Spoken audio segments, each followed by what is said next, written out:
Hallo Retro-Freunde und willkommen zu meinem neuen Video. In diesem Video möchte ich euch heute einmal wieder zeigen, was sich die letzten Tage bei mir so angesammelt hat. Ja, da geht es von nostalgischen Sachen über Flohmarktfunde, weil ich war wirklich mal wieder auf dem Flohmarkt gewesen. Zudem möchte ich euch im Anschluss dann nochmal einen Ausblick geben, wie es auf meinem Kanal weitergehen wird. Bevor wir loslegen, solltet ihr noch kein Abonnent sein, klickt doch mal auf mein Kanallogo, abonniert meinen Kanal und verpasst somit kein neues Video mehr. Ja, was soll ich sagen? Ihr seht es vielleicht, ein bisschen was hat sich im Bild geändert. Ich trage heute Mütze, Baseballcap. Ja, und das, kleine Hintergrundstory. Ich mag eigentlich keine Mützen, mir gefallen keine Mützen. Ich finde, ich habe einen Eierkopf, mir steht einfach keine Mütze, Baseballcap, was auch immer, ja. Aber man wird ja älter und man wird weiser und es geht einem die Haare aus und ich habe halt hinten auch schon mal so ein bisschen kleine Platte und bei diesem heißen Wetter finde ich es nicht verkehrt, wenn man so einen kleinen Schutz hat. Und dann habe ich mir überlegt, wenn ich mir eine Kappe hole, möchte ich nicht irgendeine haben. Ich möchte schon eine haben, die halt bezogen auf mein Hobby ist. Aber ich möchte nicht eine haben, die so offensichtlich ist, wenn ihr versteht, was ich meine. Ja? Also ich möchte jetzt keine mit einem Masters of the Universe Aufdruck, mit einem Star Wars Aufdruck oder mit einem I Love the 80s Aufdruck oder was auch immer. Und dann habe ich ja über ein Instagram-Video von einem meiner Lieblingsschauspieler ein Video gesehen und bin dann daraufhin auf eine Shopseite gegangen, habe mir das angeguckt und dachte mir, das ist es, genau das will ich haben und das Ding trage ich jetzt hier. Wenn ihr es wisst, ja, oder beziehungsweise 80er-Fans, könnte das vielleicht bekannt vorkommen. Ja, ich blende euch jetzt mal ein Video, beziehungsweise ein Foto ein, ja, und dann seht ihr, wer diese Mütze getragen hat. Und es ist Lincoln Hawk, es ist Sylvester Stallone, ja, es ist der Film oder aus dem Film Over the Top. Ja, ich fand die Mütze sau cool. Ich habe, wie gesagt, ein Instagram-Video von Sylvester Stallone gesehen, wo er Werbung für seinen Shop macht. Ja, fand ich sehr sympathisch. Ja, wie er gesagt hat, hier schaut in meinen Shop rein, ich habe Merchandise und sowas und das ist alles zertifiziert. Ja, das ist keine B-Ware, das ist keine China-Ware, was auch immer. Ja, das ist offiziell lizenziertes Sylvester Stallone Merch und ich bin auf die Seite gegangen, habe es mir angeschaut. Und da waren viele tolle Sachen und was ich mir geholt habe, oder dann ist mir diese Mütze ins Auge gestochen und dachte mir, das ist es, genau das ist es. Ja, ich glaube, es kann kaum einer was mit dem Schriftzug anfangen. Richtige Fans, richtige 80er-Fans, Filmfans, Actionfilmfans und so weiter, Sylvester Stallone-Fans, haben zu der Mütze vielleicht zu der Baseballcap einen Bezug. Ja, aber ansonsten ist das halt eine ganz normale Basecap. Könnt ihr mal sagen, wie steht sie mir? Ja, wie gesagt, ich bin immer noch sehr unentschlossen, aber was tut man nicht alles für die Gesundheit und die ganze Zeit, wenn man draußen ist, die Sonne auf den Schädel brennen, wenn halt keine Haare mehr da sind, ist auch nicht so ganz gesund. Ja, also wie gesagt, sagt gerne mal, wie es euch gefällt. Dann habe ich in dem Shop natürlich noch was anderes gefunden und das habe ich mir auch geholt. Das packe ich jetzt gerade mal hier aus. Es ist auch wieder was ich schon öfters erwähnt habe. Ich sammle hauptsächlich Sachen aus dem vorherigen Jahrtausend, ja, also 1970, sage ich mal, bis 99. Und manchmal, es gibt aber auch Ausnahmen, und zwar dann, wenn die neueren Sachen Bezug zu alten Sachen haben. Ja, und das ist hier auch wieder der Fall. Hier, wie gesagt, es war der Sylvester Stallone Shop. Und was ich mir jetzt geholt habe, ist eine Sache aus dem Film Rocky Balboa von 2006. Das heißt, der 6. Teil war es, meine ich.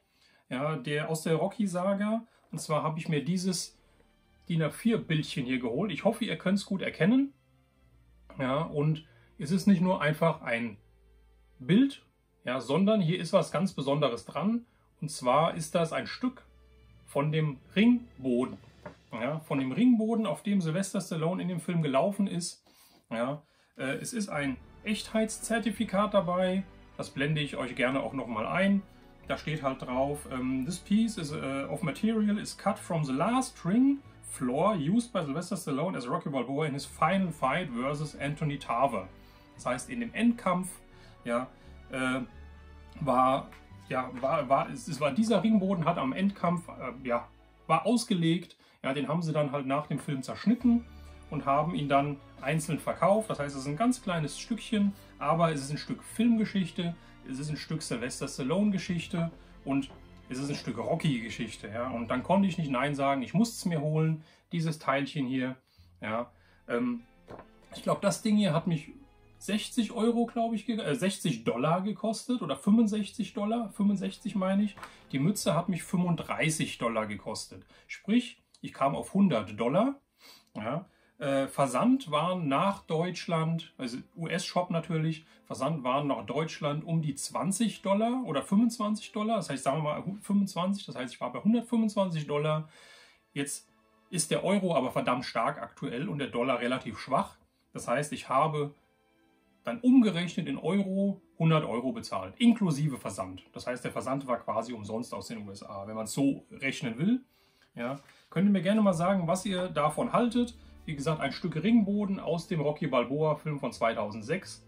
Ja, das ist ein richtig tolles Filmsouvenir und das wandert so in meine Sammlung. Ja, und ja, ich bin sehr froh. Es hat auch gar nicht lange gedauert. Ich glaube, das waren 3 Wochen nach Bestellung, war das Päckchen schon bei mir. Also richtig super Abwicklung. Der Shop ist wirklich, wirklich cool. Es sind wirklich viele tolle Sachen drin. Ja, und was soll ich sagen? Hat mir sehr gut gefallen. Ja, und die Mütze, mal schauen, ob ich mich daran gewöhne. Aber wie gesagt, sagt gerne mal, was ihr davon haltet.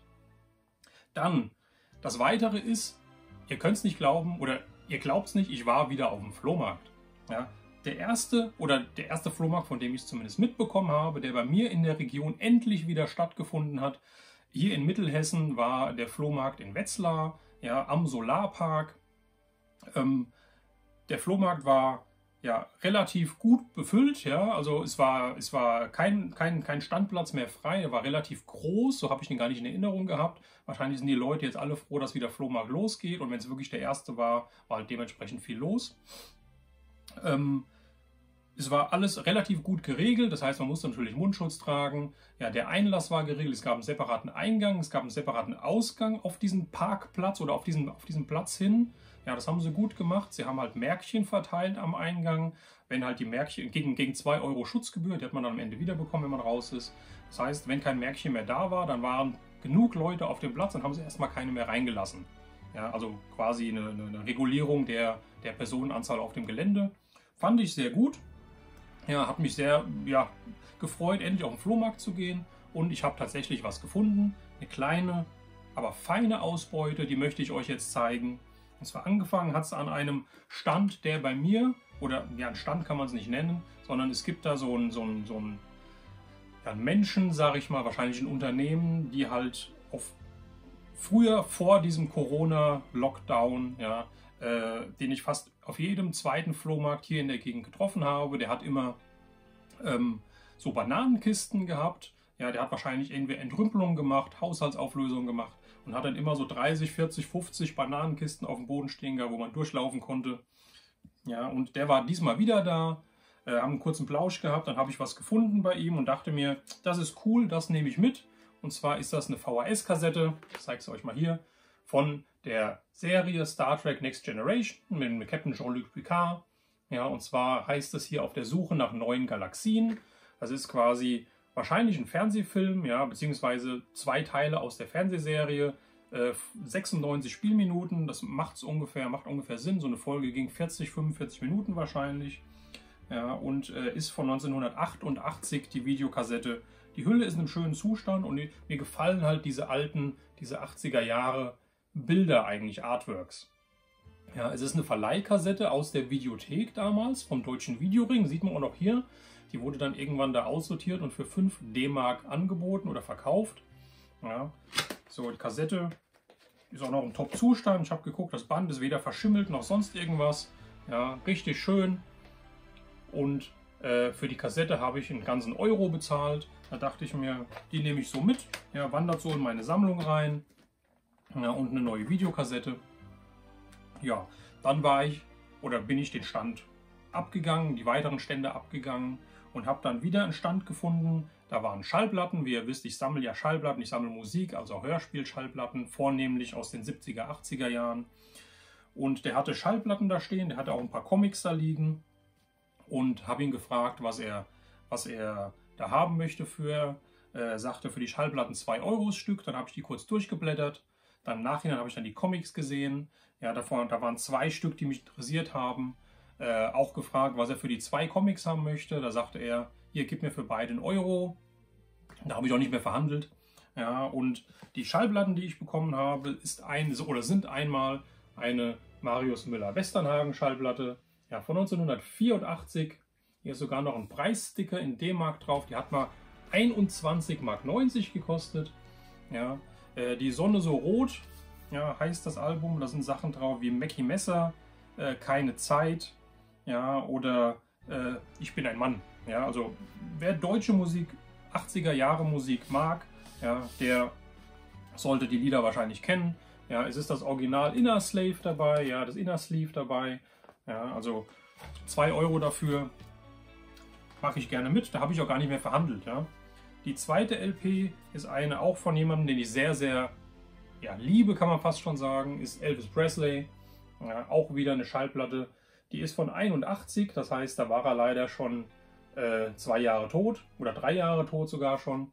Ja, Guitar Man heißt die. Ja, auch eine schöne Platte, ja, mit ein paar schönen Liedern, like zum Beispiel Faded Love oder Just Call Me Lonesome. Ja, wenn ihr die Elvis-Lieder kennt, ja, finde ich sehr, sehr schön. Die Platten sind alle in einem oder beide in einem Top-Zustand. Ja, und wie gesagt, dann habe ich für die 2 Platten bei ihm 4 Euro bezahlt, habe dann noch die 2 Comics mitgenommen. Das heißt, ich habe für alles 5 Euro gehabt. Jetzt sagt der ein oder andere wahrscheinlich, da hättest du doch handeln können. Ja, da hättest du doch wahrscheinlich auch alles im Paketpreis für 4 Euro bekommen können oder sowas. Aber der Verkäufer war in Ordnung. Die Preise sind in Ordnung, ja, und da fällt es mir schwer halt zu sagen, da zu feilschen, ja. Also, ja, es ist ein Flohmarkt, aber ich finde 5 Euro für diese 4 Sachen sind absolut okay. Und zwar habe ich hier einmal ein Alf-Comic, ja, Heft Nummer 4 von Alf. Ja, ich liebe ja Alf, wie ihr wahrscheinlich wisst. Und das ist ein Bastei-Comic. Und das Schöne ist bei diesem Heft hier, es ist auch noch das Poster mit drin. Ja, das Poster wurde nicht rausgemacht, es ist ein großes Poster drin. Ja, und das Heftchen ist in einem super Zustand. Ja, hat so ganz leichte halt Abstoßungen hier an den Kanten, das ist aber normal, die Hefte wurden ja gelesen. Ja, das müsste so von 89 ungefähr sein, denke ich mal. Ja, sogar von 87. Ja, ich weiß nicht, ob das jetzt hier schon 87 rausgekommen ist, aber hier steht 87 drin. Und das zweite ist ebenfalls ein Alf-Poster, sag ich mal, Alf-Comic. Ja, das hier ist die Nummer 2. Ja, hier steht auch drauf, großes Riesenposter oder großes Poster von Alf. Das fehlt allerdings leider. Ja, aber ist nicht schlimm. Hier in der Mitte sieht man es, hier zum Mittelteil, da ist das Poster nicht mehr drin. Ja, ist überhaupt nicht schlimm. Die beiden Comics haben mir noch gefehlt. Und wie gesagt, für 5 Euro alles zusammen, ja, da konnte ich nicht Nein sagen. Ja, ganz kurz nochmal zu den Flohmärkten. Ich habe jetzt keine Fotos, keine Videos von diesem Flohmarkt gemacht. Ja. Ich bin zu YouTube gekommen eigentlich, wo ich angefangen habe, Flohmarkt-Videos zu schauen. Ja, Leute, die halt mit der Kamera über den Flohmarkt gehen und dann man ihnen aus der Ego-Perspektive quasi zusieht, wie sie in Kisten wühlen oder mit dem Händler oder mit dem Verkäufer dann halt um den Preis diskutieren, feilschen oder sowas. Ja. Das habe ich jetzt nicht gemacht, das war auch nie meine Intention hier auf dem Kanal. Ja. Könnt ihr mal sagen, ob euch das auch gefallen würde, ob ich in Zukunft, wenn ich in Zukunft solche Flohmarkt-Videos machen würde. Ja, meine Meinung ist, ich belasse es dabei. Es gibt genug YouTuber, die reine Flohmarkt-Videos oder Kanäle machen. Die gucke ich mir auch sehr gerne an. Ja, ich würde vielleicht in Zukunft das eine oder andere Foto einstreuen von diesem Flohmarkt selbst. Aber ein reines Video, wie ich über den Flohmarkt schlender oder sowas, ist eigentlich nichts für mich. Ja, aber ihr könnt es auch gerne mal in die Kommentare schreiben, wie ihr das Ganze seht. Ja, dann habe ich noch eine Kleinigkeit bekommen von der Franzi. Ja, die Franzi ist auch eine meiner Abonnentinnen. Hallo Franzi, grüß dich. Ja, und wir haben so hier und da mal ein bisschen geschrieben und sie sagte, guck mal, ich habe ein paar Sachen, schau mal, ob da was für dich dabei ist. Ja, ich habe gesagt, hier komm, das interessiert mich, das finde ich cool. Und zwar ist das eine TKKG-Kassette mit 2 Folgen. Das sind so diese Jubiläumskassetten zum 10-jährigen Jubiläum der Buchserie, ja, die es gab. Und zwar ist das hier die Jagd nach den Millionendieben und das Paket mit dem Totenkopf. Ja, Kassette ist in einem tollen Zustand. Ja, habe ich gesagt, die hätte ich gerne, wenn du mir die schicken willst. Was magst du dafür haben? Sie sagte hier, komm, die schicke ich dir so zu. Gib mir einfach Geld fürs Porto. Ja, für die Kassette möchte ich gar nichts. Gesagt, getan. Und die Kassette kam an. Finde ich richtig toll. So geht Community. Vielen Dank nochmal. Ja. So, dann habe ich noch ein paar Sachen. Und zwar habe ich auch eine Seite, auf der ich schon länger zugange bin oder die ich immer im Auge habe, ist die sogenannte Premier Collectibles Seite. Ja, das ist eine Firma, glaube ich, so wie ich es verstanden habe, auch in den USA wieder. Die spezialisieren sich auf Bücher, und zwar auf Bücher von bekannten Persönlichkeiten, und zwar dann noch signierte Bücher. Ja, die bringen Bücher raus, wo der Schriftsteller oder der berühmte Mensch halt dieses Buch signiert hat. Und da war ich mal wieder auf der Seite, habe gesehen, es gibt wieder quasi eine Vorbestellung. Es hieß halt hier, das Buch kannst du vorbestellen. Live-Signing ist dann, also quasi Autogrammstunde ist dann halt dann und danach werden die Bücher verschickt. Und da konnte ich nicht Nein sagen bei einem Buch von Andrew McCarthy. Ja.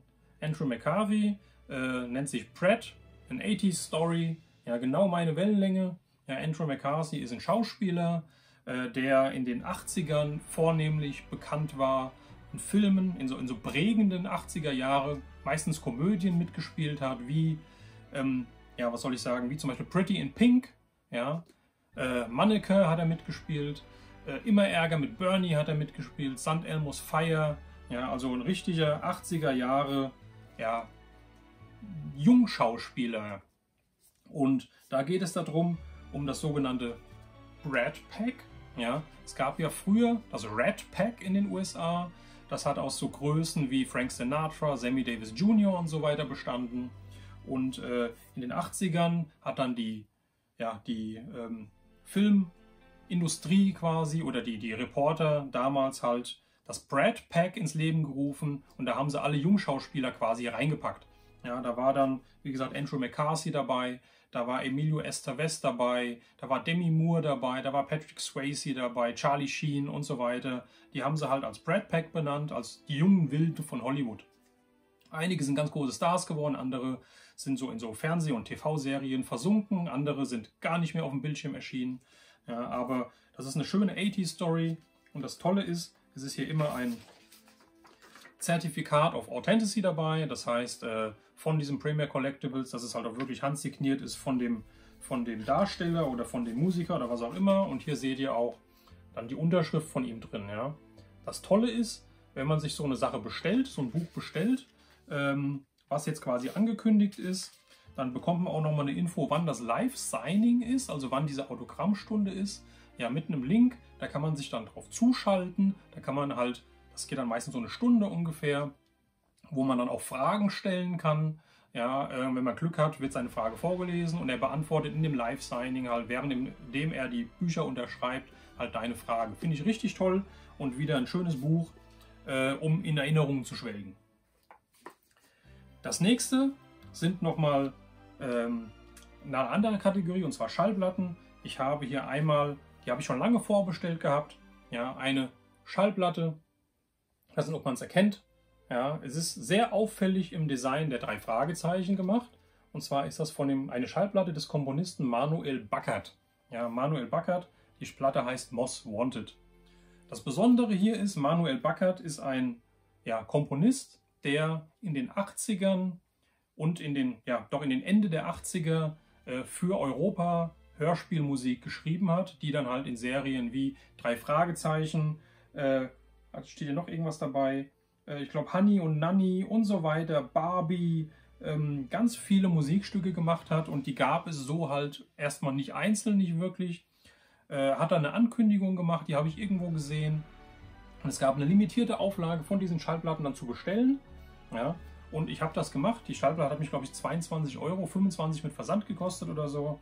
Ja, und habe hier eine schöne Schallplatte mit den ganzen Musikstücken von ihm, die in den Hörspielen vorgekommen sind. Ich würde es euch jetzt gerne vorspielen, aber ich glaube, das geht wegen den Lizenzen, wegen den Rechten nicht ganz so gut. Da komme ich wahrscheinlich in Teufels Küche und muss das Video wieder rausnehmen. Aber finde ich richtig toll, ja, dass es sowas gibt, dass es so eine Möglichkeit gibt, an diese Sachen dran zu kommen. Die Platte ist mittlerweile ausverkauft und ich habe schon wieder gesehen, die wird auf eBay für 200 Euro und keine Ahnung was angeboten. Finde ich eine Frechheit, ja. Da haben sich die Leute halt einfach wieder bereichert und oder versuchen sich zu bereichern an jemand anders, an einer limitierten Version. Finde ich schade, aber so ist das halt. Und dabei gelegt hat er noch eine Autogrammkarte, ja, die er handsigniert hat und auf der Rückseite auch nochmal persönlich gewidmet hat. Ja, es steht oben lieber Frank und dann bla bla bla und dann unten drunter dein Manuel. Finde ich richtig, richtig toll. Hat mich sehr, sehr gefreut. Ja, von der Autogrammkarte wusste ich nämlich gar nichts. Und noch was ich bekommen habe oder was ich mir bestellt habe, ist die vorletzte aktuelle 3-Fragezeichen-Schallplatte. Die 209 ist das, Kreaturen der Nacht. Wie ihr wisst, ich bin großer Hörspielfan und die 3 Fragezeichen begleiten mich seit meiner frühesten Kindheit, seit ich denken kann, habe ich die 3 Fragezeichen gehört und ich finde es so klasse, dass es diese Folgen, dass es 3 Fragezeichen immer noch gibt, nach über 40 Jahren. Wir sind bei Folge 210 mittlerweile und das Besondere finde ich hier halt, dass es immer noch die 3 Originalsprecher sind. Das finde ich, das gibt es nirgendwo, ja. Das finde ich so klasse. Die Folgen sind natürlich, also meine persönliche Meinung, sind bei weitem nicht mehr so gut, wie sie halt die ersten 30, 40 waren. Ja, das war was ganz Besonderes. Aber allein diese Personen, das sind fast wie Geschwister oder wie die besten Freunde von mir. Ja, wenn ich diese Stimmen höre, Justus, Peter und Bob, ja, da bin ich irgendwie zu Hause. Das finde ich richtig toll. Ganz egal, wie teilweise schlecht, so, man muss wirklich sagen, wie teilweise schlecht so eine Folge ist, so eine neue Folge ist. Ja, ich finde es toll, dass die nicht nur auf CD, sondern auch auf Schallplatte und auf Kassette, ja, wobei Kassette ist nichts mehr für mich bei neuen Sachen, ja, aber Schallplatte, dass die auf Schallplatte immer noch rauskommen, beziehungsweise seit der Folge 184, ab da habe ich dann aufgehört, die CDs zu kaufen und bin auf Schallplatte umgestiegen. Ja, ab Folge 184 haben sie die wieder neu auf Platte aufgelegt und jetzt sind wir, wie gesagt, bei Folge 209. Ja, könnt ihr mir auch gerne mal in die Kommentare schreiben, soll ich mal eine Folge über die 3 Fragezeichen machen? Ja, möchtet ihr mal meine 3 Fragezeichen Hörspielsammlung sehen? Hört ihr auch noch die 3 Fragezeichen? Hört ihr auch die neuen Folgen? Wie findet ihr die neuen Folgen? Oder sagt ihr, nein, nur die alten sind das Wahre? Ja, also die Folgen 1 bis, keine Ahnung, sagen wir mal 50. Ich glaube, wir hatten früher auch von 1 bis 42, 41 war, glaube ich, das Volk der Winde. Und da hat es bei uns aufgehört und dann habe ich nach einigen Jahren so ein paar weitere Folgen dann bis zur 70 oder so gekauft. Ja, und dann war es wieder ganz lange Pause bei mir, bis ich wieder mit den 3 Fragezeichen angefangen habe, wie auch mit dem Sammeln hier. Ja, ich war halt irgendwann zu alt für die 3 Fragezeichen. Ja, ich habe die immer noch hier und da zum Einschlafen gehört, wenn ich alleine war. Durfte keiner mitkriegen. Ja, mittlerweile ist es halt einfach, ist es Kult. Man wird halt auch älter und sagt sich hier, ich mache das, was mir Spaß macht und was mir Spaß macht, ist, die 3 Fragezeichen zu hören. Die alten Folgen mehr, ja, aber auch die neuen Folgen. Ja, so, das waren meine Neuigkeiten, die ich euch präsentieren wollte. Wie gesagt, lasst mich wissen, wie ihr das Ganze findet. Wie findet ihr die Schallplatten? Wie findet ihr mein neues Design, meine neue Kappe? Ja, ihr könnt ruhig ehrlich sein. Ich kann das verkraften. Lasst es mich wissen. Ansonsten, kurzer Ausblick noch auf meinen Kanal. Was demnächst ansteht, ist natürlich das Roomtour-Video Teil 2, das ist schon in der Mache, das kommt demnächst raus. Ja, genauso gibt es bald ein neues Video über neue Actionfiguren, beziehungsweise alte Actionfiguren. Ich habe schon wieder ein bisschen was im Zulauf oder habe hier noch ein bisschen was stehen. Das sammle ich jetzt nochmal. Wird wieder ein bisschen Masters sein, es wird Bravestar sein und so weiter. Ja, und es gibt ein neues Update-Video zu meinen Filmen. Das heißt, ich habe nicht nur, wo ist es? Hier auf dem letzten Flohmarkt jetzt diese Videokassette hier bekommen, sondern ich habe nochmal auch bei Videokassetten zugeschlagen. Genauso habe ich wieder ein paar neue Blu-rays, die ich vorbestellt habe, die demnächst kommen oder die jetzt schon eingetroffen sind. Auch darüber mache ich demnächst wieder ein Update-Video. Könnt ihr mir auch schon mal sagen, was ihr davon haltet und ihr wisst jetzt, worauf ihr euch freuen könnt. In diesem Sinne, ich wünsche euch noch einen schönen Tag. Macht's gut, bis zum nächsten Mal, euer Retro Rauner.